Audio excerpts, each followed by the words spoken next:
Sure, I'm a ding dong. Ooh, amen. Oh, God, you sound so good, Kenny. The Lord is with you tonight. He's hot with you tonight. I can tell you right now. You, Kenny, you have got plane on the brain. You are going to have that new jet by the time you go off air tonight. I just know it. All right, I guess we got to address something, though. Hey, Dale, come on in here. We got to go over tonight's sermon, please. Oh, I think the pastor's talking to me. Sure thing, Pastor. Coming right up. Dale, I've been sitting with the Lord all the day. We've been a-sitting and we've been a-praying, and I have felt His Spirit deep inside me.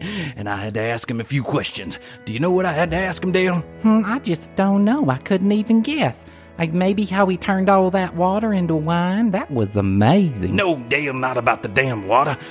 Now, I need you to get serious. I need you to get focused. We got a big service coming up tonight. I need that new plane, and we need to get your performance straight. You have not been doing well lately. Are you telling me you don't like the way I'm hyping you, Pastor Kenny? No, son, I do not. You sound like you took 4 Ambien and ate a mouthful of sand. I need a hot man that can keep up. When we start talking in tongue and asking for money, that's our stairway to heaven. That's our buzzer-beating three-pointer. That's our porn movie money shot, Dale. Do you hear what I'm asking you, Dale? Is there anyone at home up there, Dale? Well, geez now, Kenny, I have no idea. You don't have any idea if you got marbles up in that shoulder box? No, Pastor. I just don't know what a money shot is. Well, now, it's like when a man takes his hose and he puts out a woman's fire. Oh, hell, Dale, this isn't what we're talking about. Now, listen up. Last week when I was blowing the coronavirus away, I needed some excitement behind me. I needed some shouting, and I needed some amens and some hallelujahs. Hell, Dale, I needed a few shama-lama ding-dongs. And what I got was, amen. See you later, coronavirus. That's the spirit, Kenny. It's like you're a teenager getting ready for the bus. You gotta wake up, Dale. You gotta wake up. Do you understand me? Well, Pastor, I think so.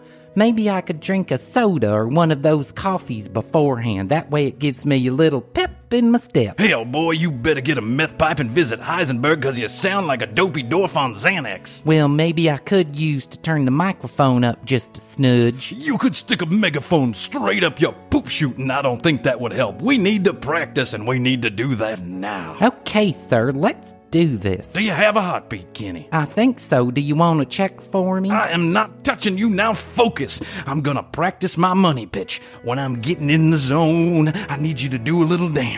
Don't just repeat after me. Give it a little extra. Give me some excitement. Take some creative liberty. Hell, boy, give me the righteous reach around. Okay, Pastor, I'm serious. I'm focused. Let's do it. Get your fucking hands off me. Lord, Dale, not an actual hand job. It's a manner of speaking. Did your parents pay attention to you as a child? Yeah. Okay, just settle down. Now, here we go. I'm gonna get ready, and I'm gonna start practicing. And I walked up to that tornado, and I said, "Begone, tornado, begone! Get back in your hole." Get in Kenny's hole. Come on now. Right up in his hole. Get in that hole. Money shot. Now, what in the good fuck are you talking about, Dale? Well, you told me to take some creative liberty. That is not what I meant. Do you even know what you were saying? You sound like a loose cannon without any ammunition, son. Well, I'm so sorry, Pastor. I thought I was heating up right there. You are as cold as a set of Siberian tits without a bra. Now, let's do this again and focus. Great, I am ready. You are the furthest thing from ready I have ever seen. But here I go. You ready? Okay. And I'm telling you, I was sitting with the Lord all day, just walking with him and sitting with him, and he was inside me, Lord so was right deep inside me. And when he was inside me, he told me, someone out there in the TV audience is feeling too much stress. If you're stressed, you're about to die. I'm here to tell you the Lord is with you. Go ahead, he send your money in anyway. And to give to me is to give to the Lord. You wouldn't turn the Lord down if he asked you for $1, would you? Let the Lord right in. $1. $1 can turn into through $5, you like and that a taco $5 will filled turn with into sour milk. 20. Stick the $5 right inside the Lord. Shove it right in. Son, I think you were dropped on your head as an adult.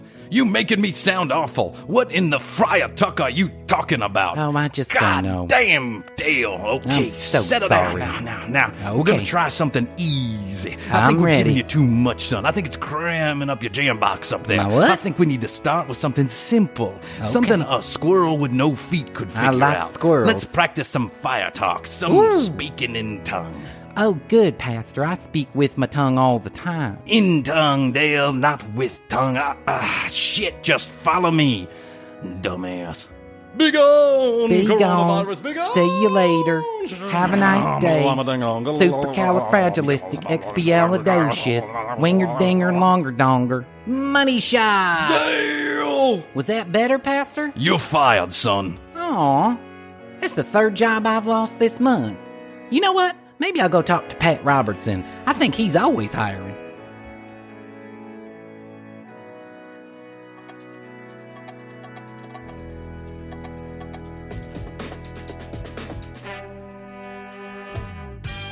In early 2020, the world shut down. Stores, restaurants, schools, and whole communities shut their doors in an effort to protect human life. As the world quickly changed, one man went on Facebook to get a degree in internet epidemiology. Bryan, along with his lab assistant Hotley, are curing coronavirus by commenting on fake news and reposting recipes of secret virus cures from a friend of a friend who works high up in government. Join Bryan and Hotley as they discuss the world and life during this forced interruption. Learning, laughing, and loving in this real-life commercial break. On this episode of The Commercial Break. At first, I was like, this could be any one of my friends. Right. Just like, they just lost their way to the party and they just follow the yellow brick road, right? Yeah. The officer gets out of the car. What you up to, son? And I was like, Yeah. I just bought this kitten. I run the 20 feet across the patio, and I leap as far as I can outward, the 12 and a half feet over the stairs, screaming the entire way, "Stop!" The next episode of The Commercial Break starts now. Oh And my the police were like, what the fuck are you talking about, young lady? Whoa. You better get back in that house of yours and shut the fuck up for the rest of the night. Yeah. And I had suspected that at least for a little while, this person was not completely sober, but at least better, doing better. But after that phone conversation, it was like, no way. So Yeah, I know. welcome to the podcast number 7. Here we are. Woo! I want to say thank you to all the listeners out there.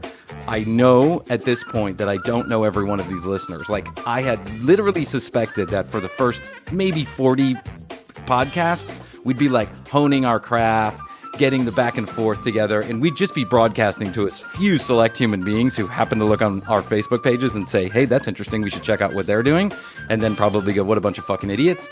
But now it's clear to me we are way outside of our sphere of influence because I don't know thousands of people. I just don't from all across the world. So I'll say this. Thank you very much for listening wherever you are. TCBpodcast.com is the place to go to find out more information about the show. You can listen to all the episodes there. We're available on Google, Overcast FM, Stitcher, Google, Apple, all the places where Spotify, go Joe Rogan, Bing Bong. All the places you can listen to your favorite podcasts. So thank you very much. We get to 500 listeners on one particular episode, which now we are extremely close. We will do a live broadcast. I don't even know how that fucking works, by the way. I keep on promising we're going to do a live broadcast. We're going to do like a Zoom call. I can only have 4 in my Zoom on a free account. So maybe only 4 show up. Who knows? But We'll figure it out. We'll figure it out. We'll cross that bridge when we come to it, as they say.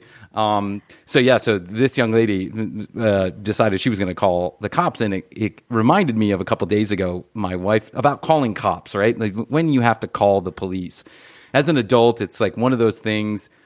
I think as a kid, you're really afraid to call the police. And then maybe as a teenager, at least if you were like me, I didn't want to get the police involved in anything I was doing because I'm pretty sure I was the one that was going to end up in handcuffs. Right. Right. But as an adult, I've had to call the police on numbers numerous different occasions, having nothing to do with me. I wasn't the one that needed the help or needed to be arrested. I just happened to be in the middle of some shit where I needed to go, oh, the police or emergency should be involved in this. Yeah. And the other day, my wife and I are driving up a side street to our house here a little north of Atlanta, and there is a gentleman in a feather boa with a man satchel and a high school letterman jacket and then like a skirt, right? Like a kilt on with army boots, who is walking in the middle of this 2-lane road on the yellow line, and he's doing a dance. He's like literally dancing in the middle of the fucking street. And it's a man like after my own heart.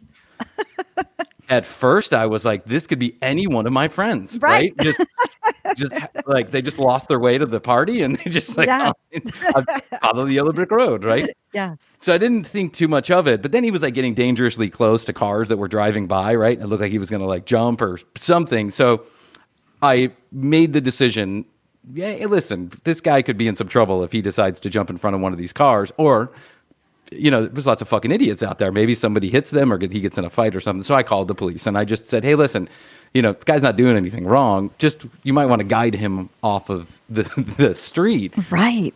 And, I guess the police showed up and that's what it was. It made me think of a good topic for today, which is stories where the police were involved, where you didn't end up going to jail, which you were the one that actually ended up in handcuffs. Because I have a few good stories where I actually ended up in handcuffs. So I'm not sure it's anything I'd ever broadcast on a podcast, but it made me think of it. And so I can't wait to hear. Okay, so this is a whole show in and of itself, but my mom is mentally ill. She's been dealing with mental illness since I was a teenager. So I grew up in a household with mental illness, and my mom wasn't violent or anything like that. She wasn't like the worst kind of mentally ill. But when we were 15, probably 13, 14, my mom started going to inpatient facilities for help. And that would happen, I don't know, let's say 3 months out of the year total. My mom would be in an inpatient facility for 1, 2, 3 weeks at a time. And as we became older teenagers, my dad had to travel a lot for work. He was trying to hold the household down where a lot of this chaos was going on. So it's 4 boys, my brother and I, being twins, being the oldest. And as we round the corner of 15, my dad starts to say, okay, you know what? I'm going to let you stay home while I travel out for a week or two, right? Or a weekend or whatever it was. So I'm just going to leave you boys alone. But when he did that, what he found was that all that Kevin and I really did was just invite a bunch of our friends over to cause fucking havoc and destroy the house and get up to no good, right? And I mean, no good. And those are stories in and of themselves. So he started inviting my aunt down. Now, my aunt is a single woman. She always has been. She lives basically by herself her entire life, has had one job, has had no boyfriends. She's been a wonderful aunt, but she's just kind of a person who stays by herself a lot, right? She's just that person. She's single. She loves it. She'll always be that way forever and ever. Amen. And she has no idea what children are like, except for the fact that her brother has 4 of them. So he starts inviting my Aunt Barb down when he goes out of town. And when I'm 16 years old, it was during the summertime, and my dad had to go on a lengthy trip. It was probably 2 weeks long. So my Aunt Barb ended up coming to stay with us, because that's a long time to leave any children for, that are younger than 18 years old anyway. Yes. So good old Aunt Barb comes and she stays. I lived in a bedroom community north of Atlanta, upper middle class, very milk white, neighborhood. There's just parts of it are very rich. Most of it is upper class. And we lived in this house that on a cul-de-sac, very quiet street, not a lot of traffic on there at all. And if you're looking at my house, it's a 3-story house with the basement partially daylight, partially not daylight. So and I'm giving this context here because it'll be important here in a second. So it's maybe like, let's call it a Wednesday night. The neighbor across the street, the neighbors, they had a child that was about 1.5 years, 2 years younger than I was. So if I'm 16 at the time, this kid is like 14. My basement was well known in song and in story for all the kind of trouble that kids would get up to, but like in the worst kind of way, right? I mean, Nice. like we had like 6-foot bongs with extensions and mushrooms growing in the living room. And I mean, like behind couches. And my dad, we were just an absolute nightmare, right? And so it was a little bit of a kind of a drug den going on down in the basement. And somehow the neighbor kids would end up over there because that's what happens, right? It was just like a big thing, and people would come through the basement door, and then it would be a big party. And so this kid, which I won't give away his name because who the fucking knows, right? But so this kid comes in and he asks my friend, we'll call my friend Donald. My friend Donald and I are sitting down in the basement, and it's probably 6:00 at night. He comes knocking on the door. We let him in, and, you know, Pink Floyd's playing, the fluorescent glow of posters all over the fucking place. And we are high as a fucking kite on whatever. Who knows? God knows what we're up to. And he says, I just took $2,000 from my parents' business, and I need you to get me as many mushrooms as I can. I'm going to sell them, and I'm going to make money. Donald and I are looking at each other like this is like straight out of a movie, you know? Yeah. Like, who comes over to their neighbor's house and says, I just took $2,000 from my parents. I'm going to give it to you so you can find. Yeah, Right. this kid doesn't know us from shit. We could have taken the $2,000, locked the door, and never talked to him again, and then told his parents he stole the money, right? Yeah. So everyone is morally corrupt in this story, by the way. I'm not proud of what happened here. This is just what was going on at the time, right? My mom was sick. Give me a break. Yes. So we quickly place a couple of phone calls to people that we know that might be able to get $2,000 worth of fucking mushrooms, which at the time in the early 90s might have been like, I don't know, 4 pounds of mushrooms. I mean, it's a shitload of mushrooms, right? I was going to say like a garbage bag. Oh my full. God. Holy, you don't even know. So after a couple well-placed phone calls, the amigos that were working at the restaurant at the time that we were working at decide that they can figure this one out, right? Come quickly to the other side of town, and we'll all figure this out together. We got the mushroom, you got the cash, having no fucking clue what we were getting ourselves into. We quickly ride over to this guy's house, and we get there, and after a couple of hours of this and that and the everything, a garbage fucking bag of mushrooms shows up. And I mean, the garbage bag was heavy, right? It was heavy. It stunk to high heaven because, of course, it's real mushrooms. It's cow shit, essentially, is what it is in a trash bag. And we grab it, and we put it in the back of the car and in the trunk of the car, and we head out on our way. We're probably about 20 miles from the house now. We run out of gas. We pull over to a QT. We pull over to that QT. Let's just say this. On the way, Donald and I had partaken in some of the... We figured there was a finder's fee. We figured there was a finder's fee to what was going on here, right? I mean, who wouldn't? Who's going to miss a couple of mushrooms out of 12 pounds, right? So we're chewing on these things on the way home, and about halfway there, we run out of gas, and we stop, and, you know, the shrooms are kicking in, and everything's going crazy, and the music is blaring. And as we stop and we go to get gas, there is a little fucking kitten that's like walking in the QT parking lot, like back and forth. And I'm like, hey, Donald, is that like a real kitten or am I seeing shit? And he's like, I don't know. It looks like a real kitten to me. And I walk up to the real kitten. And as soon as I pick up the kitten and I lift my head, a police officer's pulling in. And he pulls in right into the parking spot where the kitten was, like kind of next to the kitten, right? I'm frozen.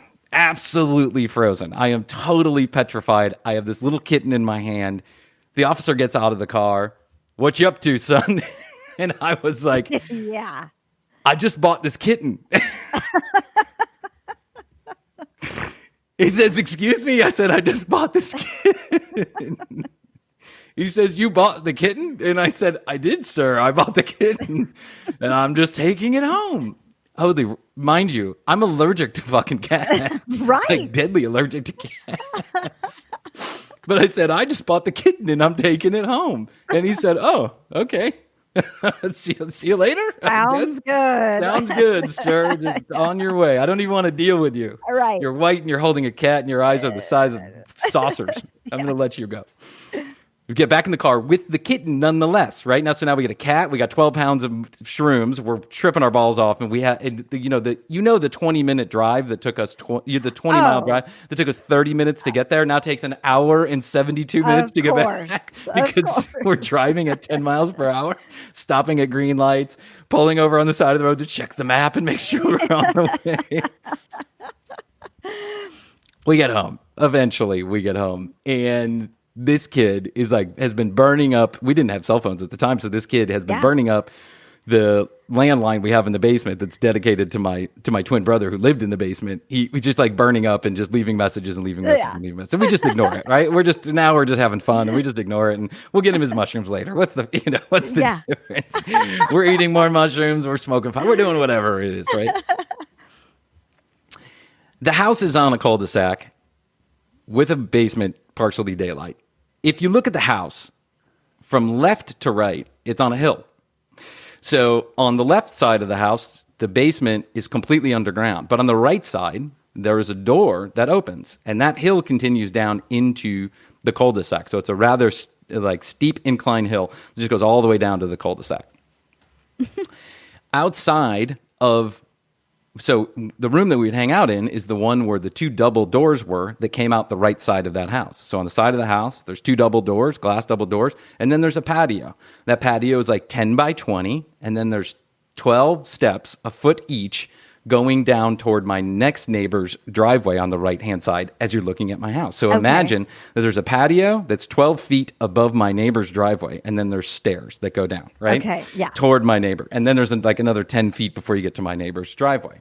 Pakistani guy, has a couple children himself, really, really nice gentleman. I'm always friendly with everybody. So here we are, it's like 2, 3, 4 in the morning, and shit's getting weird. Right? Yeah. I mean, we have been eating mushrooms and smoking pot and listening to music and, planning out how we're going to take over the world. And we're starting a record company and all this other shit, right? Where is the kitten? Okay, so the kitten was given to a girl who came over during the beginning of the night when we had first gotten home.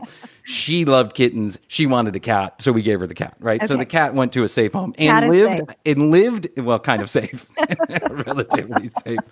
But the cat made appearances in my life later on. It didn't die or get hurt. So the good news is the cat. Good. It was a good thing for the cat. Yes. So here we are when we're sitting and it's dark and the day glow lights and all this lava lamp and all this shit. Again, Pink Floyd or Bob Dylan or whatever's playing in the background. And I start staring out the window because I notice movement. And when you're high, anything that's moving is just like fascinating, right? Yes. My neighbor has 3 cars that are parked in the driveway. And as I'm watching, I'm like, wow, there's like it looks like there's ghosts over there. Like, wow, I'm really fucking fucked up, man. There's like ghosts floating all around those cars. Black ghosts all around those cars. Probably after 2 or 3 minutes of just staring at this and really fucking wigging out, I'm finally like, hey, Donald, are those ghosts out there? And he looks and he stands up and he goes, no, those are people. And I'm like, there are people walking in and out of the cars? Are fucking real people? He's like, no, I'm pretty sure they're real people. I go up to the window and I look, I concentrate, focus as hard as I can. Right? You know what I'm saying? Like that real hard focus. Like, okay, I'm going to figure out if this, I'm going to figure out if this is real. And lo and behold, there are 3 men in masks and full black uniform smashing the windows of the fucking cars. Oh my God. And getting into the cars. Like, this is what was going on. I was watching this and I thought I was just tripping the fuck out, but something's actually going on.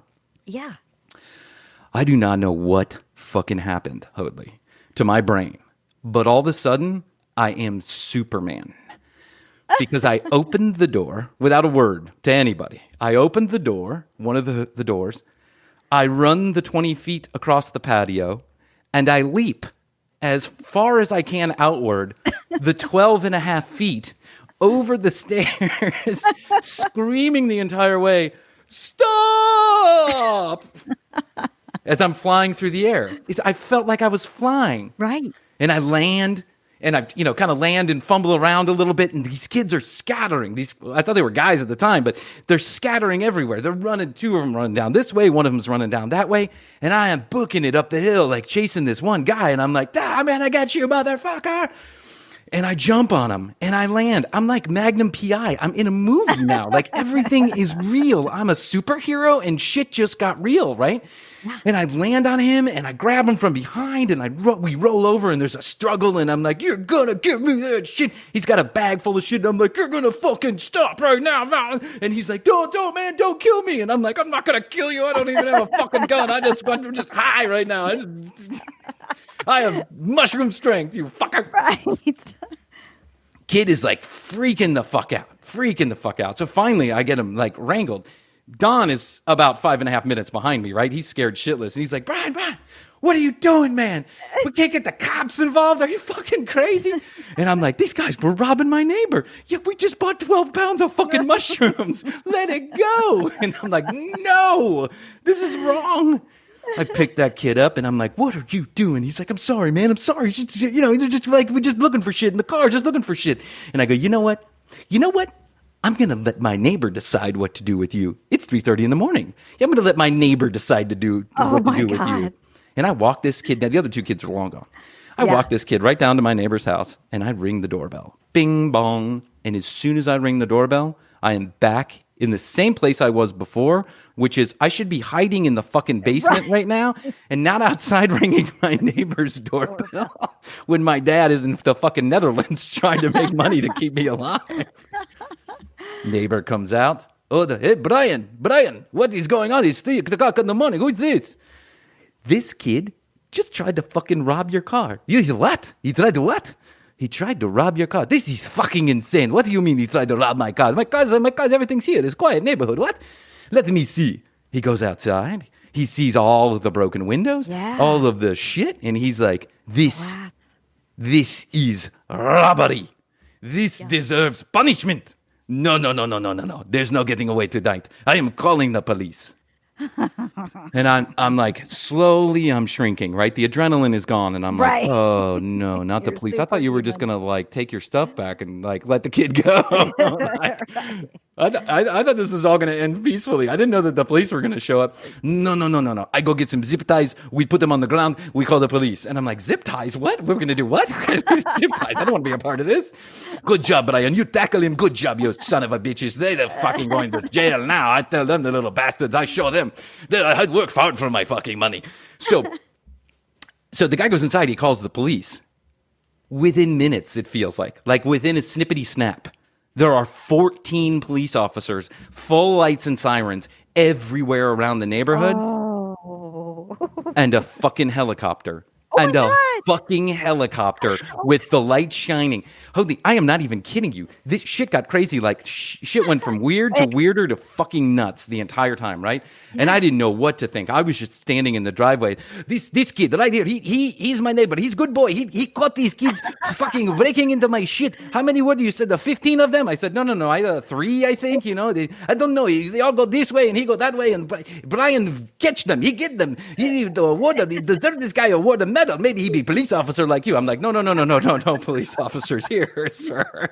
I was sleeping. I was taking a nap, and I don't know what. I heard some rustling around. I just decided to get up. Officers everywhere, right? And they're doing their thing, and officer comes up to me, the guy in charge, right? And he's got his flashlight, and he's sticking it directly into my eyeballs, and I'm like, oh, shit, he knows. He fucking knows. He knows. Now I got that sweat that comes along with tripping. It's like, oh, shit, this is a hot summer night. And he's like, son, I need you to tell me exactly what happened from beginning to end. And I was like, from the very beginning? From the very beginning? You mean like the beginning, or like the middle beginning, or just from when I landed on the ground flying like Superman? Can I start there? Because that was cool. I can tell you about the Superman part, but I can't say much more before that because, sir, I was taking a nap. Right. And so is, by the way, hiding in the basement right now. He's like, don't get me fucking involved in this shit. I'll be in your basement. You mean Donald? Yeah, Donald. I have to cut that one out. Good for you. Donald is hiding in the basement right now. He's like, don't be involved in your shit. Good catch there. Good catch. I'm gonna like bleep that out, like like a professional show. So I'm like, officer, I'm freaking out. My mind is going a million miles per hour. I cannot put two synapses together. Everything is going wild. There are lights and sirens. I know they know that there are mushrooms in the basement. I know they know that we've been smoking weed. I know I'm going to jail at the end of the night, even though I'm the one that was supposed to be the hero. Now I realize how fucking stupid it was to call this much attention to myself when I was this fucked up. So this is what I do. So in my infinite fucking wisdom, this is what I do. Officer, I have to go to the bathroom. Can I go up to my house real quick? And can I go to the restroom? Because, it's been like 30 minutes since I caught this kid. I just got to pee real quick. He's like shining the light in the left and the right eyes back and forth and back and forth and back and forth. And he goes, sure. That's your house? Yeah, that's my house. Okay, you're gonna come back, right? Oh, of course. I'm going to be right back. 2 seconds. I'll be right back in one. Yeah, I just got to pee real quick. It's a jiffy, officer. I run upstairs. I run up to the thing. I close the door, and I'm like, Donald. He's in the corner. The fuck are you doing, man? You're going to get us arrested. I'm like, I don't know. I don't know what to do now. He's like, well, you got to. Did they ask for something? I go, I think they want me to tell my story. And he's like, you got to go tell that story or they're going to come up here knocking. And when they come knocking, they're going to go looking. And I'm like, I don't know if I want to do that. Yeah. So back out the door, light a cigarette. Because, that's always what the cops are looking for. They're looking for the smoke right in their face when they're telling a story, right? So I'm smoking a cigarette and I'm like, listen, officer, it really wasn't that big of a deal. I just, I woke up from a nap. Like I said, I happened to look out the window and there were these kids running around the cars. So I just decided to go and, chase one of them down. I really said stop and the kid kind of stopped on his own. I didn't do anything. Like I didn't touch anybody. I'm not supposed to be arrested here, am I? There's no I didn't assault anybody or anything, did I? Is that something I can be arrested for? He says, okay, that's great, son. Great. I need you to write this down for me. I'm going to get you a pad of paper. Can you write all this down for me? And I'm like, you got to be fucking kidding me. You want me to write all this down? I can't write anything down. Write. I can't even. I can't write. The lines on the paper, they're all bleeding together. I'm going to need a crayon. I tell you what I'm going to do, officer. I'm going to tell you the story and you write it down. No, son. That's not how this works. I need you to write a witness statement so that you can go ahead and do this. Oh, my God. I painfully watch as the squiggly lines go squiggly wiggly all over the place as my handwriting is awful in the first fucking place. On a good day, when I'm not high on anything and I'm focused with a cup of coffee in my brain, I can't write 2 sentences without that anybody could read. But I just kind of squiggly wiggly everything in real short order. Like, woke up, caught guys, someone called the police, gotta go. Talk to you later. So at the end of this, right, I retreat because I'm just like, okay, I write the whatever. I tell the officer, I give him my information, and I say, listen, I really got to get back to bed. I got brothers at home, my aunt's in town visiting. I'm sorry, I didn't want all this commotion. And he says, listen, son, I want you to understand something. And I thought, here it comes, right? Here it comes. He's gonna tell me that he knows I'm fucking high and he's watching me. We have had a rash of break-ins in the last 3.5 weeks. About 112 cars in total. And I think you just caught the kids. Because because we caught the other two and we went to their houses and they got a bunch of shit from the other cars. And I was like, whoa, what? It's not just cars, it's homes. They've been robbing homes too. They've been doing this. They're bad dudes. And I was like, oh, well, so am I, officer. I took my neighbor's stolen money from his parents, and I bought 12 pounds of mushrooms. And my friend's hiding in the basement. He doesn't want to talk to you because I think he has a warrant for his arrest. And I took a kitten. I don't know where she is. She's probably dead. I go back to the house, and I'm like, oh my God. And Donald's like, oh, holy shit, Bryan. Like, what were you thinking? And I'm like, I wasn't thinking. That's the thing. Like, I can't even think right now. I just had this premonition that for some reason, I should be the guy that should stop these kids. He's like, they could have had a gun. They could have had a fucking knife. They could have had anything. You'd had no idea if they were kids or adult. They had masks on. And I'm like, I know. I don't know what I was thinking. I really don't. It's just like a moment came over me and I jumped. I jumped. Literally.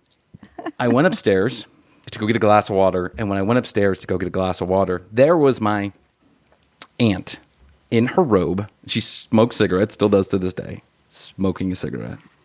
And she's like, I've been out on the porch. The porch overlooks my neighbor's house. I've been out on the porch for the last 2.5 hours watching all this go down.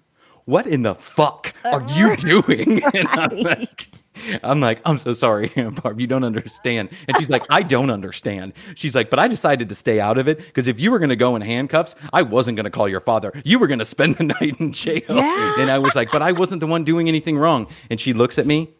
My aunt has probably never, my aunt doesn't even know what weed smells like. But she looks at me straight in the eye and she goes, no. You absolutely are doing something wrong. I just don't know what the fuck it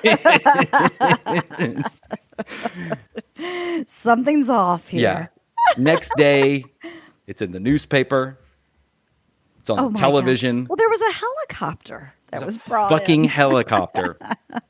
The end of the story is that, and so that's probably the craziest time I've been involved with the police when I wasn't the one who actually ended up in jail, though I probably should have been the one that went to jail. Thank God that thank God that the situation was siloed to just the focus on those children, because there's no trained police officer in the world that didn't understand that Bryan Green was out of his fucking gourd Right. that night, right? I mean, clearly you had to have understood that. But you brought down a criminal operation. I brought down a whole yes. So here's the end of the story. So this drags on until I'm like 17 and then possibly 18 years old. I can't remember exactly how it goes, but prosecutor's office calls me multiple times. I just kind of decide, I had moved out of the house at that time, and I just kind of decide, I don't want to be anything to do with this. Like, there's plenty of evidence. They don't need me to be there to witness. The sheriff's office came to the door with a prosecutorial assistant to my dad's house when I wasn't living there, right? And my dad, the police show up to my dad's house at this point in my life, and I'm sure my dad is like, oh, this is the big one. Here he goes. He's going away forever. And he called me, and he's like, 2 sheriff's officers with assistant DA showed up today, and they are making you show up to tell your side of this story because it's that important to them. And I would highly suggest that you show up next week in court, or they are going to send you to jail. They told me so. They are literally going to hold you in contempt of court. This is how important. Yeah. I'd never talked to the prosecutor's office, nothing like that before. They just decided that they needed me to tell my side of the story. Yes. When I showed up at the Cobb County courthouse, right, as sober as I could possibly be at 10 o'clock in the morning at 17, 18 years old, whatever I was, with Donald, because now Donald... now Donald is my support system for this, right? I don't think that he necessarily got caught up in any of the police stuff that happened afterwards, but he decided to take me there. When I show up to the courtroom, there is a waiting room. The waiting room is probably 50 feet by 50 feet wide. It's a traditional court waiting room. And my neighbor is there.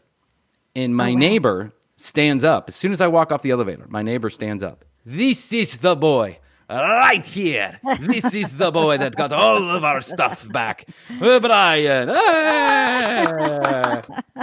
Cheers. Hellos. How are you doing? And I'm like, oh, motherfucker. Like, I don't have any shit to do with this.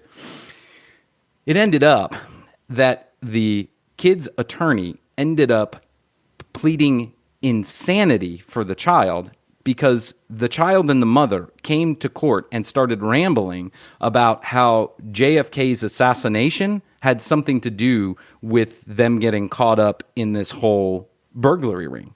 So in other words, the mother of the child that I caught decided she was going to blame her son's misdeeds and me catching this kid doing this, that it had something to do with the JFK assassination. JFK. Yeah, so like the lawyer took that and ran with it and decided he was going to say, hey, everybody in this family is a fucking lunatic, and you just need to do something besides put these kids in jail. Sure. And I think 1 or 2 of them ended up spending a couple nights in jail and probably a long probation. But I remember that the one that I had caught, it ended up dragging out. I got called to court multiple times. I think I went twice, and then the rest I was like, you know what, fuck that. I'm not going to show up to court anymore. I don't want to have anything to do with this, because now I really am afraid I'm going to go to jail. Right. Now I'm just pushing my fucking luck, right? I was going to say the less contact that you have with them would probably be best. Yeah, I think I always believed that. I just had no idea. I think I assumed that my neighbor would just like kind of let it go, right? Like if I rang the doorbell and he got a good talking to, everything would be fine and we'd just go on our merry way. But that didn't happen. The exact opposite happened. And I have never been so fucking scared in my life that I was about to take the big ride for the big thing. I mean, not say never scared. I've also been scared in other situations too, where I clearly was in the wrong. But this is one of those things, and as a teenager, I was quite the little fucking pistol. I mean, I can only imagine. Yeah, I was not a great teenager, that's for sure. I mean, I had school was secondary to everything else, every other kind of fucking around that I wanted to do. And the truth is that I didn't get involved in the wrong crowd. I think I was the wrong crowd for a while. Like I was that guy. Like you just want to stay away from that dude. And I mean, listen, I've been to a lot of therapy and everything's fine now. I have a couple children, and that's good. I don't do that. Yeah, so that's good. I have a follow up here. What about the bag of mushrooms and the kid? Well, stole interesting. The money from the parents. Yeah. Interesting story about that. Right after much chagrin and trying to debate what to do. So the next night was spent in its entirety in the basement. My dad had like a big workbench, right? Down in the underground part of the basement, like this big workbench with the typical light on top of it and all this other stuff. The next night, tools so that we could just separate the mushrooms and weigh them and all that other stuff. So the next night we spent just kind of trying to figure out exactly, because, he gave us $2,000. He expected something, but I don't think he expected as much as that. So we kind of like tried to divvy it up in a fair way. We called the kid over and we said, hey, listen, we're taking a finder's fee because we went through a lot of fucking trouble to get this shit. Yes. And he said, yeah, okay, whatever. And I think that we ended up taking some of what happened, and then he ended up taking the rest. What I believe happened in the end is that his parents figured out that there was some missing capital, and they confronted him about it, and he said yes. And I don't know this to be true, so I'm hoping that anybody that knows the cast of characters in this story, but I believe this led to some trouble for the neighbor, who then also went to rehab. I think that's how the story kind of goes. Okay. And but nice guy. He was a nice guy. The neighbor was a nice guy, and I liked him very much. And it was just a weird situation that my gosh, that the police got involved in. Yeah, the helicopter. Helicopter. When a helicopter shows up, you're in fucking trouble. Yes. Yeah. When you got a helicopter. And what I didn't understand at the time was just what a big deal this was. I thought I had caught a couple kids that broke into my neighbor's cars. I didn't know that I was catching kids that had broken into hundreds of cars and homes. Right. Homes. He broke into homes. They were breaking into homes. They were stealing guns and like valuables and collectible art and all kind of shit. So these guys were no like 2-bit petty criminals. And the funny thing is if I remember the story correctly, if I remember the details correctly, is that these guys were younger than I was at the time. So I might have been 16, 17 at the time. They were a year or two younger than I was. Okay. And I think that led to a lot of trouble for them. I don't think they ever went to school again. So, wow. Yeah. Wow. Quite the story, Bryan. Right. It is I would quite expect the story. Nothing less. tcbpodcast.com is the place you could go to find out more information. If you want to look and see what Chrissy looks like, you should go to tcbpodcast.com because there's a very interesting... I actually like that picture of you very much. I think it's a good one. It was just a selfie I took out in Boulder, Colorado in like this wind tunnel over the mountains. So yeah, I think it's a perfect picture for the commercial break. tcbpodcast.com at the commercial break. You can find us on Instagram. You can find us on Facebook. You cannot find us on Twitter, but that's just because I don't have any fucking time to tweet. But maybe someday we'll get a Twitter. And you know what I've been getting into? Reddit. Reddit. Have you been into Reddit? Have you done any Reddit? I mean, I've gotten on there here and there. Yeah. I haven't really explored all of it. It seems vast. Yeah, I went on the Howard Stern group the other day, and it was like thousands and thousands of comments, none of which were, I like Howard very much. Right. Like, right. That fat fuck got paid too much money, blah, blah, blah. Yeah. You bastard this, blah, blah, blah, that. And I'm like, geez. Yeah, let's not go there yet. No, I'm not ready for that. I'm sensitive. I'm sensitive on the inside. to tcbpodcast.com. Find us on Spotify, Google, Apple, Stitcher, Overcast, FM, and any of your favorite places to listen to podcasts. We appreciate every single listen. We certainly do. We're going to get through this. I love you. I love you, Bryan. We'll see you soon. The Commercial Break, hosted by Bryan Green, is an irreverent look at the world around us and those who inhabit it. The Commercial Break is now available on all major podcast platforms, including Apple, Spotify, Google, Stitcher, Overcast, and others. Episodes drop every Wednesday. Visit tcbpodcast.com for more information. The Commercial Break. Tune it in and write it out.